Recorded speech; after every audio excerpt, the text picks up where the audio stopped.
Alright guys, we're going to talk about dividing decimals. Now, dividing decimals, don't let it get you, alright? It's not that hard. You just need to really understand what you're trying to do. And I'm going to try to keep it as simple as possible and just show you straight exactly how to do it. Okay? So, lesson 5.4, dividing decimals by whole numbers first. And my next example will be dividing decimals by decimals. Dividing decimals by whole numbers is so easy, not even funny. So we have dividing decimals is similar to dividing whole numbers, which you guys already know how to do. When you divide a decimal by a whole number, the placement of the decimal point in the quotient, or your answer, is determined by the placement of the decimal in the dividend. Okay, so and let me just show you, alright, because here's my example. I have a high school track is 9.76 meters wide. It is divided into 8 lanes of equal length, or equal width rather, for track and field events. How wide is each lane? So we set up our division problem, and I'm dividing the track, so that's the number that's going to go inside my division symbol, 9.76, and I'm dividing it into 8 equal lanes. Alright, so I'm going to divide by 8. Okay, so the first thing I want to do is I want to put my decimal place in my answer. Alright, so here it is right here, and it goes straight up right above your dividend. Okay, now we can go ahead and divide, and just make sure you line up your quotient with whatever number it is that you're dividing. Okay, so 8 will go into 9 one time. 1 times 8 is 8. I subtract 8 from 9 and I get 1. I bring down this 7. 8 will go into 17. 2 times. Notice I'm putting my 2 right above the 7. And I got the decimal now in between the 1 and the 2. 2 times 8 is 16. I subtract. Bring down my 6. And I have 8 will go into 16. 2 times. 2 times 8 is 16, and you can't see it, but there's a 0.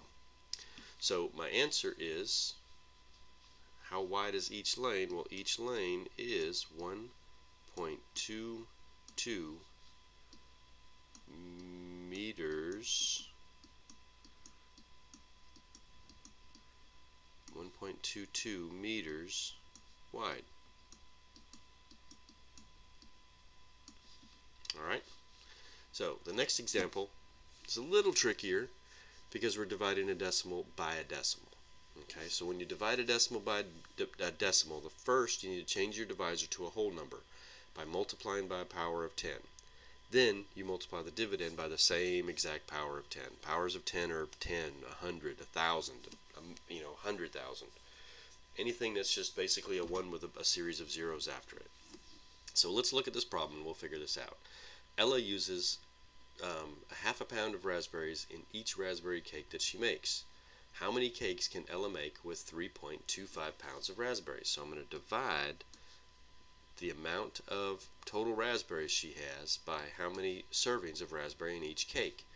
So I'm going to take my number here, 3.25, 3.25, and I'm going to divide it by 0.5. Okay, so here's the deal. I can't divide by a number with a decimal in it. So I have to get rid of that decimal. And I'm going to show you the shortest possible way to do this. You count. You start at the decimal. You count all the way to the end of the number to the right. And how many ever places you have, you need to do the same thing to the number inside. Okay, so here in this case 0.5, it took me 1 place to move this decimal from in front of the number to behind it. So I have to move this decimal the same number of places, in this case 1, and then it goes immediately to the top of the division symbol. Okay, now how this works goes back to this. We're multiplying by a power of 10. Okay, so 0.5 I multiplied by 10. Okay, 0 times 5 is 0, 0 times 0 is 0. I bring down a 0 because now I'm multiplying by 10. 1 times 5 is 5, 1 times 0 is 0. Okay, now I add all this stuff up. 0 plus 0, 0 plus 5, and 0 here. Okay, my decimal was here. Remember, we were counting the number of decimal places in each part of the problem. So here I had 0 decimals because it was the whole number 10, and here I had 1. I had 1 decimal there. So I add them up. 1 plus 0 is 1. So my answer is going to have 1 decimal place. Well, I multiplied by 10. My decimal moved from where it was here in front of the 5 to behind it. So it moved that 1 place. So if I were to multiply the 3.25 by 10 as well, I would have, first of all, I'd have 3 zeros here because 3.25 times 0 is 0. I'd have to bring down a 0 because I'm multiplying by the 1 now. 1 times 5 is 5. 1 times 2 is 2. And then 1 times 3 is 3. Add all my stuff up. 0, 5, 2, 3. Okay, I count the number of decimal places here. I had 0, so I put plus 0. Here I had 1, 2, so I have plus 2. And I add it up, and I have 2 decimal places in my answer. 1, 2. And that's where my decimal goes. Now you notice my decimal started between the 3 and the 2. It's not there anymore. I moved it here 1 place to the right between the 2 and the 5. Guess where it is in our answer after I do the multiplication? Between the 2 and the 5. So you can do all this multiplication, or you can just move the decimal. I would prefer that you move the decimal. It saves a lot of time. It means the same thing. Alright, so now we can actually do the division. I ignore the 0 because it doesn't apply anymore, and I divide by 5. 5 will go into 3. Well, we can go ahead and say 0 times if you want to. 0 times 5 is 0. I subtract, I get 3. I bring down my 2. 5 will go into 32 6 times. Notice I'm putting it right over the 2, so it's in front of the decimal, this new decimal place that we have here. 6 times 5 is 30. 30 from 32, I have 2, and I have to bring down my 5 here.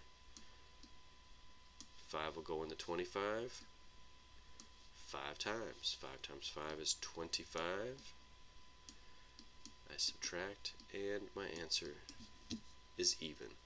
So, it says, how many cakes can Ella make with 3.25 pounds of raspberries if she uses a half a pound of raspberries in each cake? Well, she can make 6.5 cakes. 6.5. Well, realistically, she can't really make 6.5. She can only make 6. We can't round it up because she doesn't have any more raspberries. So all she can make is 6 cakes. 6 cakes that she can make. Okay, she'll just have enough for half a cake laying around. Okay, but she can only make 6 cakes if she puts a half a pound of raspberries in each cake.